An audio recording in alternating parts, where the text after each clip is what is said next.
You're listening to an Airwave Media Podcast.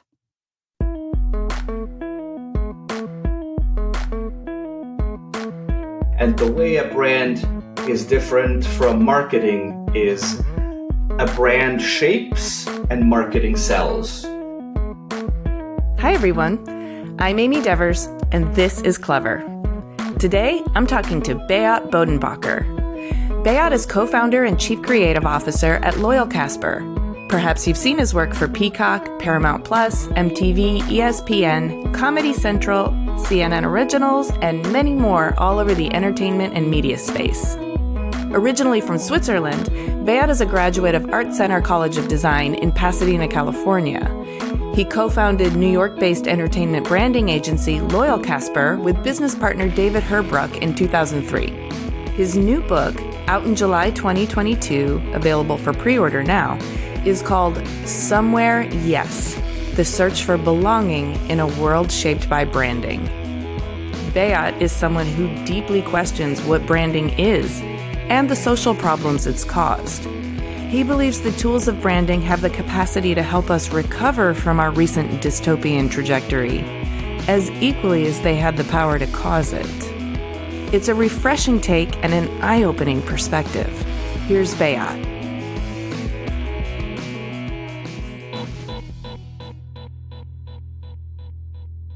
Hi, my name is Beat. I live in Brooklyn, New York.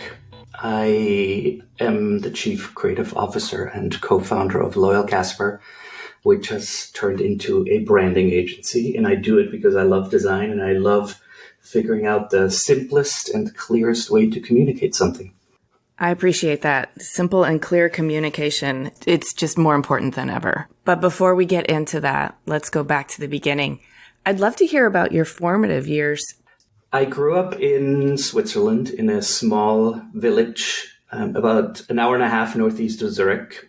There's a lake called Lake Constance that's sort of where Switzerland, Austria, and Germany meet. Our town was a little bit up the hill from there. I'm the oldest of 4 siblings. I have 2 brothers and a sister. My father was a surgeon and my mother was an artist. There was a very interesting dynamic in my household ever since I remember. The sort of messiness, if you will, of the artistic household, and then the sort of precision of the medical part of my family, the surgeon. Everything needed to happen for a reason. You do everything with a purpose on one hand, and then on the other hand, it was very, let's see what happens. I can see how that might be. As a surgeon, you can't really, everything has to be premeditated. You can't get in there and think, I'll figure this out after I open her up. You know what's super interesting though, is that actually, at least my father said that there's a good amount of creativity in that too, right? Because you need to have a roadmap, right? Of okay, once I open this body up, there's a roadmap. But because every body is different, everything is going to be arranged a little bit differently. You need to be able to think on your feet and actually be very creative in terms of, how you approach the final solution. You know what the solution needs to be. I need to have a screw in this particular bone and a plate here, but how you get there is always a little bit different. That makes perfect sense to me. It's a bit similar in home renovation. Once you open up an old home, you don't know what you're going to find, but exactly. You have to be able to deal with any number of circumstances in order to get to the solution 100%. Without collapsing the house. Yep. So that's a kind of a nice mix. Where were you in the birth order? I'm the oldest. Did you feel extra responsibility as the oldest? I did, for sure. Not sort of when I was super young, but definitely in my teenage years, I definitely felt the burden to a certain degree of being the oldest, which then sort of collided with, me leaving first the house and then secondly, leaving the country. There was a lot of internal conflict because I felt like I was responsible, but I wasn't there. I'd love to unpack that a little bit. The responsibility that you felt, was that a kind of caretaking responsibility for your younger siblings, or was that a role model? responsibility? Where were you feeling your internal conflict? I think a number of those things. I think what happened during that time is my parents' marriage was falling apart. So I felt like I was leaving my siblings sort of to deal with the ramifications of that without physically being there, which was hard. Or like feeling, as the oldest, feeling responsible, if that family unit sort of falls apart, who is going to be responsible for the rest of the tribe, if you will. How would you describe your sensitivity level? Like, were you also kind of processing both your parents' sorrow? Yeah, for sure. What I've come to sort of learn about myself is that I feel like I have a pretty big sensor, almost like a camera. And it's sort of an HD sensor. I've sort of take in a lot of information. I don't always know what to do with it, but I record a lot of it. So there was definitely a good amount of kind of processing sorrow, pain from afar, which wasn't always easy. Yeah, I relate to that. So let's kind of back up a little bit. In the childhood years with your mom as an artist and your dad as a surgeon, it does sound like you had a nice sort of mix of possibly encouraging your creative side as well as your analytical side. Would that characterize your household? Yes. And then what were you finding was like really driving your curiosity, and where were you pulled? There's so much to unpack here. And I say that because this sort of dynamic played out in sort of the larger context of Switzerland, which is interesting, meaning I don't want to say that necessarily that Switzerland is sort of restrictive in certain ways, but at the same time, there are kind of certain expectations of how you're supposed to live your life and the kind of things you should be interested in. But within that, in my household, my mother was always amazingly supportive of the creative process. She had a studio, where the older we got, the more time she would spend in there. And it was always come in and play. There's no wrong solutions. There's no wrong questions. You try and you see what happens. Oh, that's nice to kind of have that unboundedness. It was amazing. And I think then for my father, it's much more analytical in the sense that now that I think back, there definitely is sort of try anything you want on one hand. And then on the other side, it's sort of like, but why are you trying this particular thing? You know what I mean? So I definitely feel like they're both kind of aspects that were imprinted on me from early on, for sure. Yeah, that's interesting. The why are you trying is kind of sounds like it might be coming from a place of wanting you to sort of question what it is that appeals to you about what you're trying so that you can know, is this something that you like or don't like or do or don't want to do? It's not always obvious, but I do think as we grow, we learn to value the process of learning what we don't like is just as important as figuring out what we do like and what we are good at.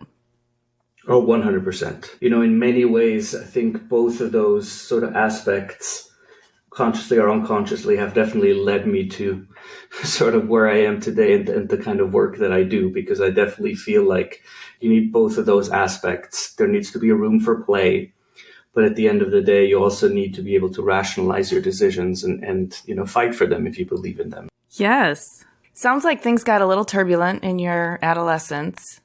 And adolescence is turbulent to begin with. I mean, just because we're bursting through the shell of our youth into the sort of weird, flimsy new territory of adulthood.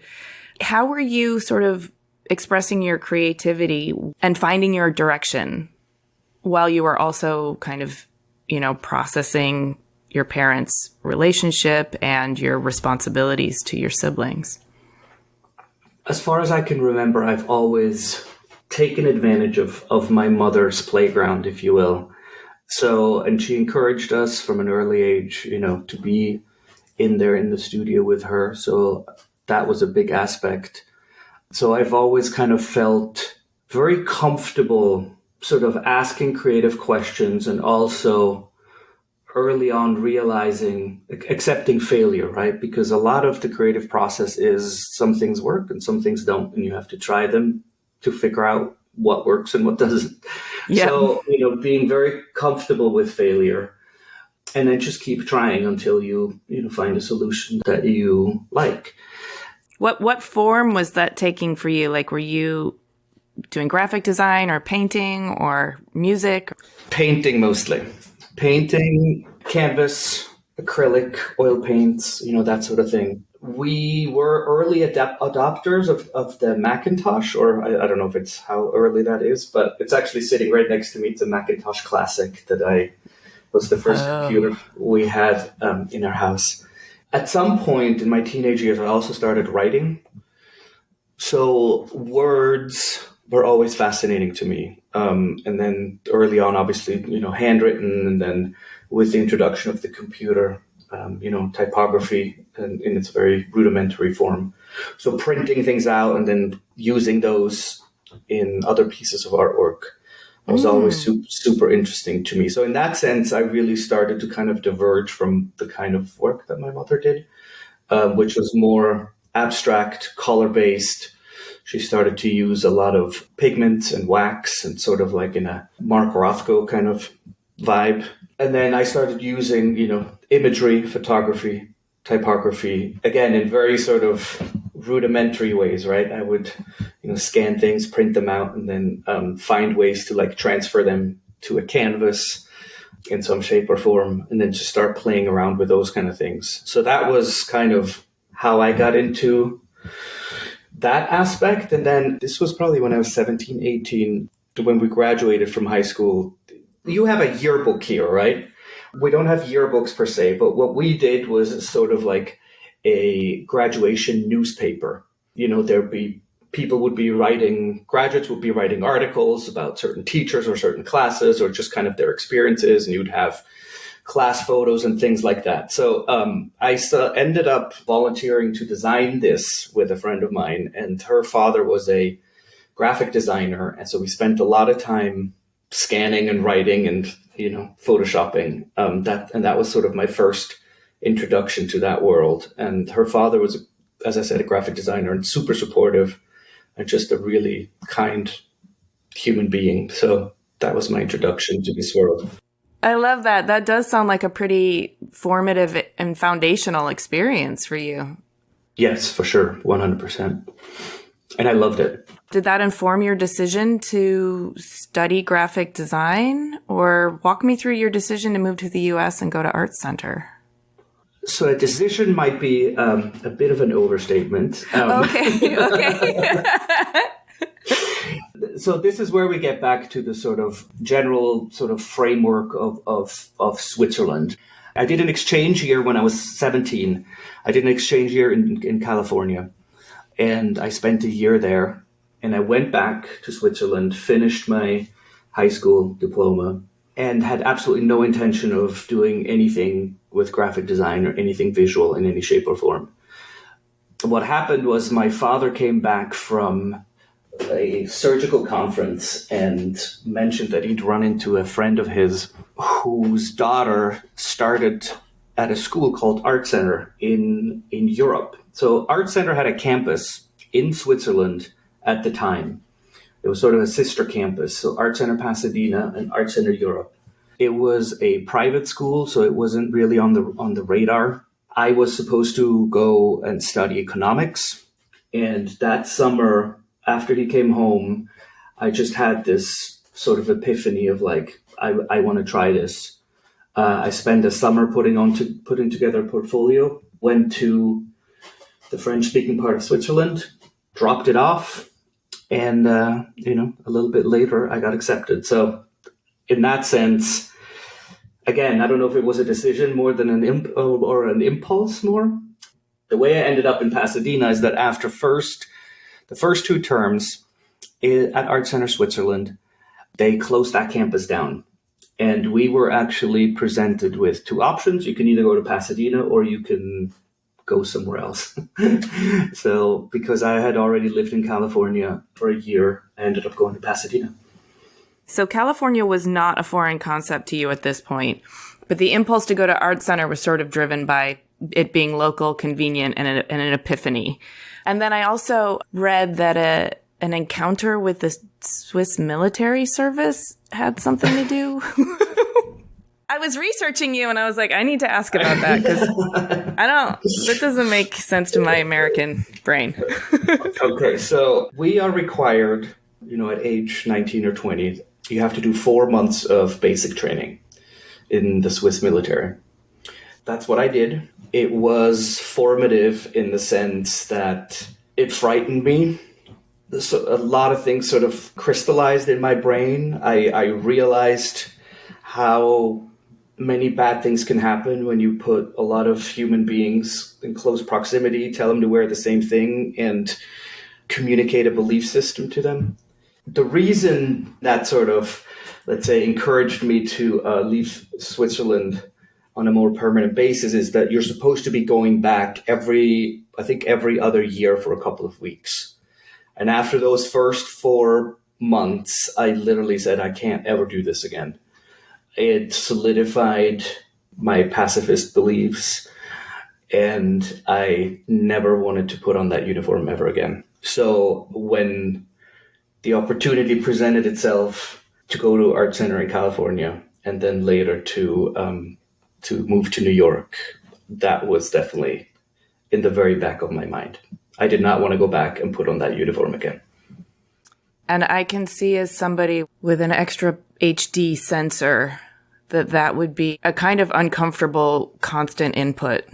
It was a really, really uncomfortable, unpleasant situation. And it was very, very, very hard. And listen, I'm glad I did it. My grandfather was an officer, like in the army, so on a professional basis, like that was his job. And then my father too was an officer. In that sense, I wanted to experience it. I feel like you can't judge something until you've actually either done it or seen it or experienced it in some shape or form. So that's why I wanted to go. I actually wanted to go there. There's more. My brothers didn't. There's more ways to sort of substitute that military service with social services these days. So there probably would have been a way for me to get out of it. However, I did not want to do that. I wanted to experience it in order to judge it for myself. So I'm glad I did it. I sense there's no disrespect in your voice. It's just personally, it was not a fit for you, and for a number of reasons. But not all people are cut out for the same things. So, and I also really liked what you said, and I really have a lot of respect for this idea that you really can't judge something until you've experienced it for yourself or have a little bit more of a sense of actually all that's involved. To assume that you know what's involved in something is, I think, where we get off track a lot of times, is we make decisions based on assumptions instead of actual experience. Exactly. And I think that we actually have a sort of saying at work too, where it's like our process is based on information and not assumptions.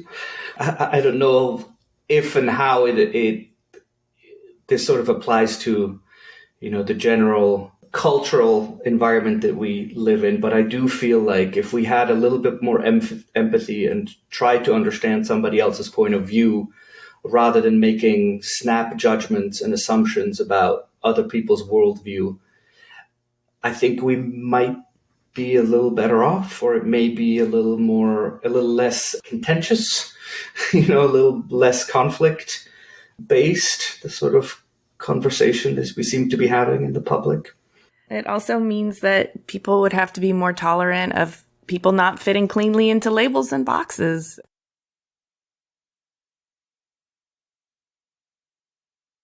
So I'm assuming Art Center was a good experience for you, even though you felt the sort of interior guilt of not being with your family, as your family was kind of enduring some fracture.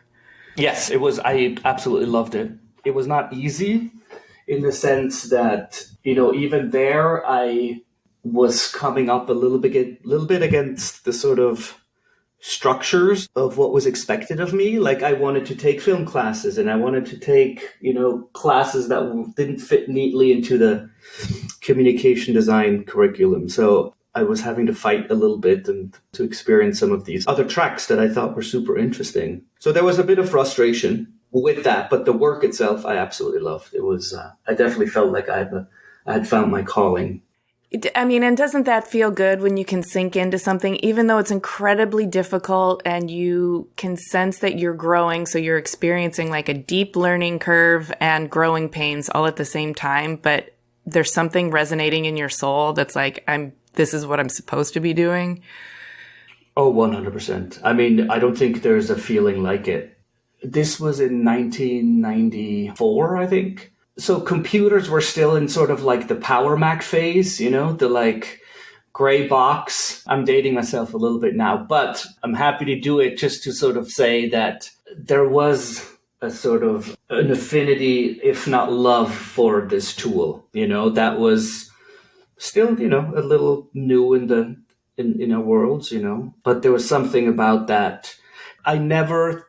And I would still say I'm not a good artist, meaning like my brother's an artist and my brother, his figure drawings are incredible. Like I can't like draw very well, but this tool allowed me to sort of access this place, combines imagery and typography and then ultimately motion, in a way that didn't think was possible. Like I didn't know that was a thing. Well, I think that you sound to me like a systems thinker, and on some level you were identifying with the Power Mac. 100%. No question about it. I'm very much a systems thinker now, right? That's what kind of branding is for me too, right? You kind of think of like these systems and how like the essence of something and its visual expression, how it manifests itself across all these different touch points. All the different ways you can communicate it to people who perceive it, through different filters of their own. Yeah. Absolutely. So it sounds like Art Center was a really like growth oriented phase for you. And then seems to me like you moved to New York City and not too long after founded loyalkaspar, the branding agency that you're still working with. So can you kind of connect those dots and talk to me about the work you have done at loyalkaspar in terms of like pivotal projects that have informed your trajectory? This is going to sound a bit like some random kind of coincidences, right? But that's life, right? I guess. Yeah. So between my last two terms at Art Center, the term before I graduated, I came to New York for a week and I met my mom here. She flew in from Switzerland. We spent a week here together in more or less harmony, but It's pretty good for a visit from mom. Yeah, exactly. I put together a little portfolio and that I sort of had with me with the intention of seeing if I could find some, people to talk to. I ended up at Rizzoli. Do you remember Rizzoli bookstores Yes. in New York? There was one on West Broadway in Spring or something. So I find myself in the art/graphic design section and I pick up this book. It had a metal case. I'd never seen anything like it. And I flipped through it. I'm like, wow, this is where I want to work. I don't know if you've heard of the company called Attik. So it was an English design company, started in Huddersfield, north of England, expanded to London, and then opened the New York office. Literally a couple of years before I had gone to New York. I look on the back of the book and it literally says, their office is like a couple blocks down on West Broadway. I'm like, all right, I'm going there. So I walk in there, I have my little portfolio. I don't know how I managed to get the nerve to do this, right? Because I have a good amount of social anxiety. So that's not usually something I would do, but I was just so inspired by that work. I walked in there, dropped off my portfolio, picked it up, went back to Los Angeles and sent a thank you card to the office manager. And she kept the card and called me after I graduated. And so, wanted to see if I wanted to come and interview. So that's how I ended up there. Oh, I love it. I love when the universe and your own inspiration just grips you enough that you follow through on an idea. You don't let fear take over. Yeah, just do it. And you know what? Like, I don't know if I would do that at this point in my career. I was so fearless at the time. And you're absolutely right. There are these two. Now, I've never like sort of laid this out for myself in this kind of way. But you're absolutely right. These two sort of pivotal moments where, the realization that graphic design and art center were a thing. And I literally just jumped into it. And the same thing here, right? Whereas like, that's what I want. And the universe just sort of responded, I suppose, which is pretty amazing. Yeah. Or you just do it before you have a chance to get in your own way and talk yourself out of it. 100% before you start thinking, Yeah. Before your brain tells you all the reasons why you shouldn't. I think maybe also working in your favor at the time was possibly a little bit of confidence. I'm assuming you did well at Art Center and were feeling in your groove. And then a lot of naivete, like not even knowing like what you were actually doing. So you didn't know what you didn't know. No question about it. Because as it turns out, once I took the job and I moved to New York, I studied graphic design with very little motion experience. There were a couple of motion classes, and I get to Attik. This was the late 90s in New York, and it felt to me like the sort of motion graphics boom. Television stations were getting more adventurous with, their on-air graphics, where they would hire this, at that point, little-known English graphic design company to like make stuff for them that moved basically. And it was just sort of, they kind of threw everybody into this motion world, and it was kind of like sink or swim. And that was sort of my next epiphany, where it's like, wow, this is incredible. I can use graphic design. I can use my interest in storytelling and filmmaking, and I can use typography and words and bring all this stuff together, and you can tell a story in 10 seconds. Well, and in telling a story in 10 seconds, there's also an incredible amount of distillation. I think this is probably leading into your branding work, but like being able to understand what is important to get across in 10 seconds. And how do I do that in a way that is also carries with it enough visual impact and emotional resonance that it will be heard, it will be digested. You're absolutely right. I'm kind of stunned that you're able to draw all these things out of me, because I feel like I think quite a bit about my work and my place in the world, but I hadn't really thought about that. But you're absolutely right. I always say that, there's still a 3-act structure in 10 seconds, right? So you're still telling a film, basically. You have setup, development, and conclusion. But you're absolutely right. There's so many things that you have to leave out, and you have to distill everything basically down to its essence. And that 100% leads to then ultimately the branding work that we've been doing, right? So, and you're also right, because we didn't start out as a branding agency. We started out, I met my friend David at Attik, and he was a producer there. We started writing screenplays on the side. And we decided that we wanted to write more screenplays and do less design work. So after I had left my job, he was still working there, but we basically, spent hours in coffee shops and at each other's houses writing screenplays. And then we basically one day was like, you know what, maybe we should try to do a little bit of graphic design on the side.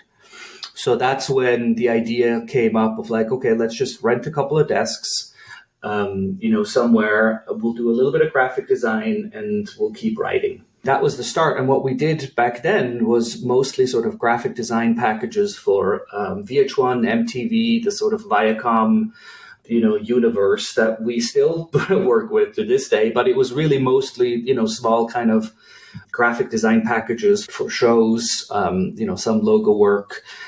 And again, the motion work, distilling something down to 5 seconds, 10 seconds, ultimately led to, this kind of obsession with clarity and distillation down to the sort of essence of something and finding the visual expression for it. So I think you're absolutely right. Fascinating.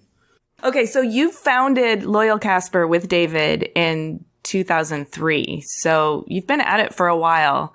How has the studio, agency, production company, how has it evolved? And is there a project you can illustrate for us that kind of paints the picture of your collaboration with David, or how you both approach the work, or even something that broke through a personal boundary for you and informed who you are today? So David was a producer at Attik. I was a designer. So, and I think from the very beginning, we were sort of drawn to each other because I feel like in many ways we probably saw a sort of complementary being in the other one. And producers are system thinkers as well. So I think you probably also had a respect for the way that you both can process a lot of moving parts. 100%. So in that sense, you know, from the very beginning, even though that I would be physically, you know, designing elements and designing specific, whether it's style frames or posters or logos or whatnot, our collaboration was super, super close from the very beginning. Like, he would really help me think systematically through projects. What I appreciate most in a great producer, and in him specifically, is that a producer needs to know how to protect the creative process. Hallelujah. Say it one more time for me, please. A producer's most important job or skill is to know how to protect the creative process. Meaning that I just always knew that he had my back. Like, he knows when to keep certain types of information from me, when to make sure I have it, when to freak me out with deadlines, and when to not do that. Yeah. So, you know, from the beginning, that was just always kind of how we worked. To this day, we just value other people's input, I feel like, you know. So whether it's a producer who has a great idea, or it's a junior designer who has a great idea, or an office manager who has a great idea, that it's just a great idea is a great idea, right? There were studios, there were situations that I witnessed where definitely there was a sort of an idea hierarchy, right? Of like, good ideas could only come from certain positions within a certain structure, which I think was problematic. Yeah, I think it's very limiting, but I think even more than that, it's a tell. It's a tell of insecurity. Like, I don't know exactly how to evaluate whether an idea is good, so I'm going to default to this hierarchy.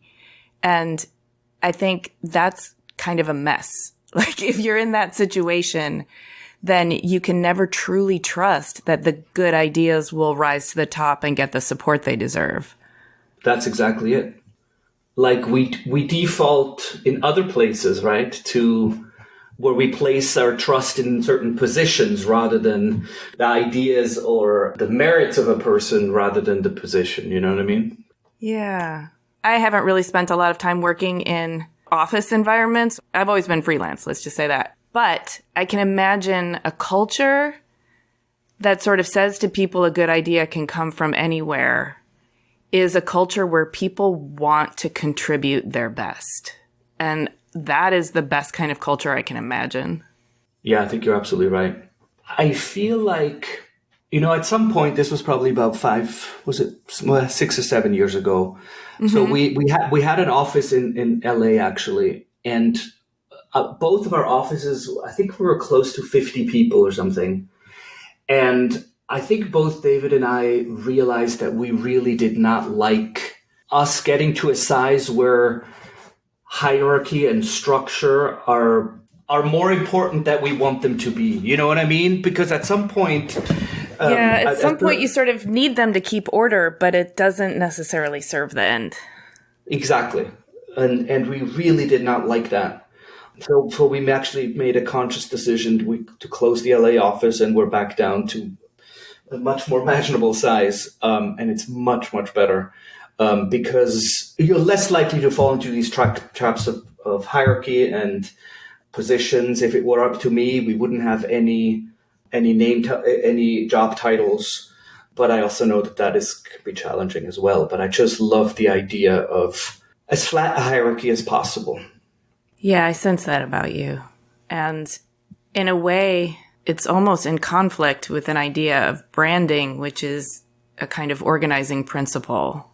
As you've mentioned, it helps people organize themselves. So titles kind of do that too, in terms of, I don't know, just knowing which boxes and buckets of responsibilities fall under my purview and which don't.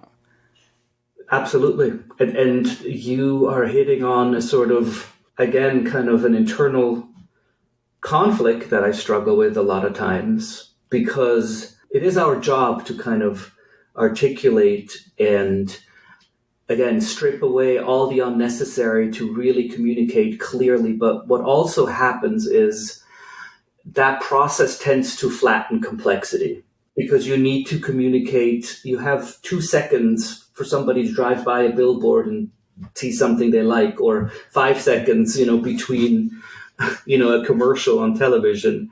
So you really can only communicate that much. And it does flatten complexity, and it tends to make a lot of things kind of black and white. And we live in a world of gray, and that's challenging, right? That is sort of internally, for me, I guess, is a little bit of a struggle. I resonate with that because I'm also just in my own mental processes trying to distill things down so that they are digestible is a word that I keep using. And so then I kind of arrive at this idea that I want it to be digestible, but not the only bite. So how do you make things digestible, but also spark enough curiosity that you'd want to go back and learn more in order to reanimate that complexity that's underlying the issue or whatever it is that's being distilled down? That's exactly it. How, it's a tease in many ways, right? Can you inspire somebody, yes, to want to learn a little bit more or dig a little bit deeper and come back for the second bite? I mean, I think you are good at this because I've had the chance to peruse your book, which is coming out in July of 2022. Somewhere, yes, The Search for Belonging in a World Shaped by Brands. And I'll start by saying, I have a good sense of what branding and marketing is, and I wasn't really interested in diving into a deep treatise on brands. But your book isn't that. Your book is really more of a deconstruction of brands and how they are an organizing principle of society, which then informs our personal identities. And they both help us make sense of the world and also flatten the complexity of the world. And I just really appreciated how deeply attuned you were to both the benefit and problems that brands present without assessing that they are positive or negative. They just are, and they will be, and we need them to communicate, but we need to be aware of what we're doing with them and how they're influencing us so that they don't become just a dystopic force in the world. That is a fantastic. Do you want to write something for the back of my book? That's the perfect way to distill it. I appreciate that so much. Thank you. Let's unpack the book a little bit because I really do think it's fascinating, and I want to start from a really basic primer on what brands are. So can you just give me an overview of how we should be thinking of what brands are as opposed to, let's say, marketing or a logo or a company marks? The simplest way to kind of break it down is, and I have that in the book, where first of all, a brand is much more than a logo, right? A logo is sort of like the singular signal that we're familiar with. But a brand is much larger than that, right? A brand, to me, sort of has 2 components. There's the visual identity, but there's also the kind of verbal identity and its behavior. Meaning there are certain sort of patterns and practices and even rituals that are inherent to brands that aren't necessarily communicated in the visual identity. For example, the Apple product launches, right? They're kind of like these iconic rituals that you don't get from just looking at the logo, for example. They're sort of practices that are codified, in the brand. And the way a brand, in my mind at least, is different from marketing is a brand shapes and marketing sells. It sounds to me like you're kind of saying a brand is the character or the personality of the underlying product or service or whatever it represents. So like when I see a photo of Jay-Z, I'm seeing the visual representation of Jay-Z, but my mind extrapolates everything that I know, all the contextual information I know about Jay-Z, about who he is, what he does, who he's married to, how he acts, what's important to him. That all comes to mind just when I see the visual representation. It sounds to me like you're saying a brand is that contextual character that informs how a company behaves. 100%. I really appreciate that distinction because I also, when you talked about how brands influence the formation of our personal identities, at first I was a little bit, like, no, they don't. I am who I am. And then I realized, no, as you grow and mature in a soup, let's say, in an environment, brands are so prevalent that they do seep into our cultural consciousness. And as we seek to figure out who we are and express who we are to the public, brands are almost like handles that we can hold on to that have a sense of shared reality that we can say, when I was growing up, I liked punk rock. So certain bands were my brands that I identified my character with, and it meant something about me. And I see that we all need to sort of reach for these handles that other people understand too, that have a shared cultural context so that we can express who we are. And that's really meta, how brands are able to kind of be a part of our subconscious. They almost turn into a shorthand. When you talk about punk rock, right? Again, punk rock is a label, or if you want, let's say it's a brand, if you will, that has a lot of sub-brands within it, right? All the different punk rock bands, there's the different fashion labels that are associated with those, particular brands. There's a certain aesthetic of like DIY poster art that I think of when I think of that world, totally. Right? So it's a shorthand. That's the danger, in my opinion, because punk rock is this flat, singular label that is so rich and complex underneath, Yeah. A lot of times we don't have the time or are unwilling to unpack that complexity. But we need the simplicity, right? We need the simple handle, the simple shorthand of like, I like punk rock, you like punk rock, so maybe we should, punk rock together. Like we need maybe that. we have something in common. Maybe there's something we can talk about if we ended up on a bus together for a while. Exactly. And I find that really amazing. And again, it isn't just, right? Like punk rock by itself is not like a product somebody's trying to sell necessarily, but it has still turned into this kind of like iconic term that the way I look at it almost becomes a brand in and of itself. It's interesting you mentioned the sub-brands because there are, punk rock means different things to different people depending on which era of punk rock you're talking about, which geographical location, whether it's you identify with the rebellious, anti-establishment nature of it, or whether you identify with the DIY of it, so it doesn't necessarily really explain anything. Yeah. But it does help people align. Absolutely. And I think I don't want to get too political on this, right? But that's part of the enormous power of brands, but also the real danger. Because I feel like brands mean different things to different people. And the best brands are like an open vessel for people to project their own desires and, dreams and whatever else into those. The strength of Make America Great Again, for example, is that it's so open to interpretation, right? Anybody can sort of project what they want into it. but it's such a like flat and simple term. The entire complexity is stripped out of it. At the same time, everybody can kind of project what they want into it. And that's incredibly powerful and incredibly dangerous, I think. Yeah, so let's talk about that.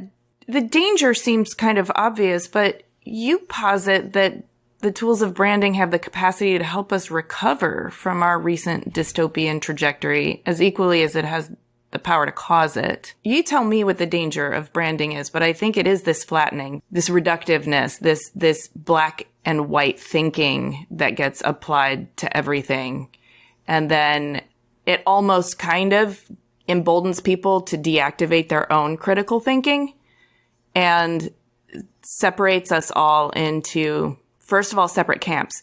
But then the other problem is lack of a shared reality. When brands mean different things to different people, and yet we operate as though we're understanding each other when we're not.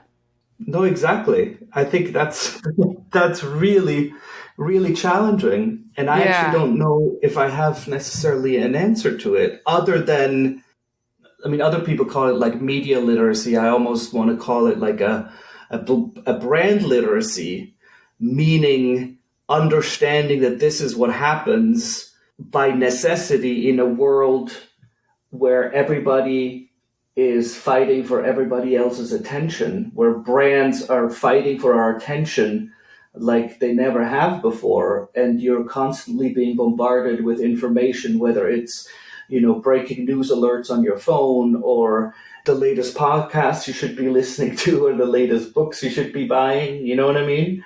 We need the simplicity because we physically cannot handle complexity if everything was super complex. So we need that shorthand. But you're exactly right. If these signals, right, if these sort of visual sound bites that we're getting, if those mean different things to different people, then how are we talking the same language? How are we actually achieving some sort of resolution? If the complexity is only visible, sort of when we look past the initial soundbite, right? That sort of signal, the flare that is being sent by brands in our daily lives. If that's only visible, if we invest time and energy to dig a little bit deeper, and if that complexity means different things to different people, like you said, right? For you, the image of Jay-Z brings up so many other things, way beyond his music. Right. For me, it may bring up his involvement in bringing the Brooklyn Nets to Brooklyn, right? Mm-hmm. Or like whatever else. But are we then still talking about the same thing when we talk about Jay-Z? Or how do we then need to, sort of establish the similar footing when we're unpacking the complexity? I don't know. It gets really complicated. I think you do know because you said it. Like, we've created all of these platforms where everyone is shouting, but nobody's listening. And I wholeheartedly believe that we have a crisis of non-listening in society, and actually listening to learn, not just listening to rebut or, one up somebody with something funnier or better, is how we get at what that complexity is. And of course, asking the questions, right? The questions that come from a very non-judgmental place. Like, I'm just trying to understand, like, what's your sense of this? Yeah, you're absolutely right. I do think there's kind of a magic in a brand that you can trust because you do somehow sense that they value that trust with the public more than anything else. They value it more than selling whatever it is they're selling. I think great brands can only be built on trust and truth, right? If you're not truthful in how you represent yourself out in the public, it won't resonate with people, right? Regardless of whether you're selling sneakers or whether you're selling a worldview. We used to call that being a poser. If you're a poser. You're absolutely right. You're absolutely right. You're absolutely right. And I think, aren't we all like looking for these kind of brands that we can sort of put our trust in?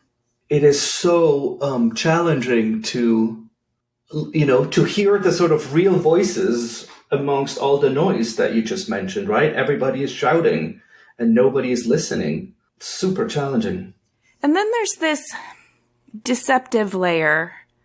I think there are a lot of people who are savvy to the fact that marketers understand the trust component and will actually go out of their way to camouflage certain brand behaviors or contexts in order to maintain trust, but they're sort of maintaining trust deceptively.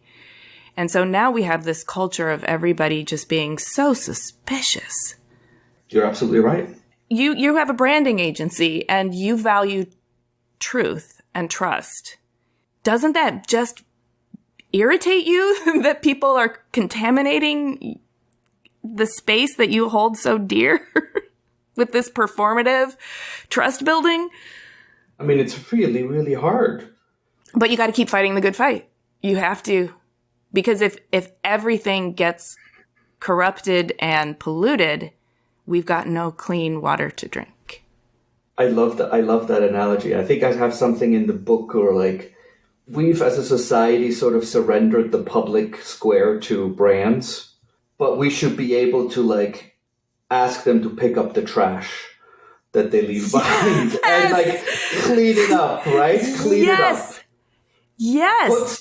Put stuff in the garbage, put it in the recycling, put, where it belongs, and don't just like leave it with like mental trash. Oh my God, 100%. Absolutely. Be responsible for the waste byproducts of what it is you're doing and producing. And that requires a psychological assessment of the ways that you're impacting society and what your responsibility is there. Thank you. Preach it. And I think we're all suffering at the end, Pick up the trash and leave some clean water behind, please. Yes. So this has been, I want to say, enjoyable, but it's all because it's been enjoyable in that way that challenging conversations are. And I don't mean you and I were challenging each other because we were kind of agreeing with each other the whole time. But I do think it can be a little uncomfortable to peel back the onion and look at the layers of society and how it's all made up. And I just appreciate how you've done that in such an honest and truthful way in your book. So thank you for sharing your story with me, Beat. Thank you, Amy, so much. I really appreciated your thoughtful and insightful and kind questions. Thank you for helping me understand myself better. Thanks for listening. To see images of Beat, his work, and learn more about him, read our show post. Click the link in the details of this episode on your podcast app, or go to cleverpodcast.com, where you can also sign up for our newsletter. Subscribe to Clever on Apple Podcasts, Spotify, Stitcher, or wherever you get your podcasts, and we love it when you take the extra step to rate and review. It really does help us out. We also love chatting with you on Twitter, Instagram, and Facebook. You can find us at Clever Podcast, and you can find me at Amy Devers. Clever is hosted and produced by me, Amy Devers, with editing by Rich Straffolino, production assistance from Ilana Nevins and Anushka Stefan, and music by L1011. Clever is part of the Airwave Media Podcast Network. Visit airwavemedia.com to discover more great shows. They curate the best of them, so you don't have to.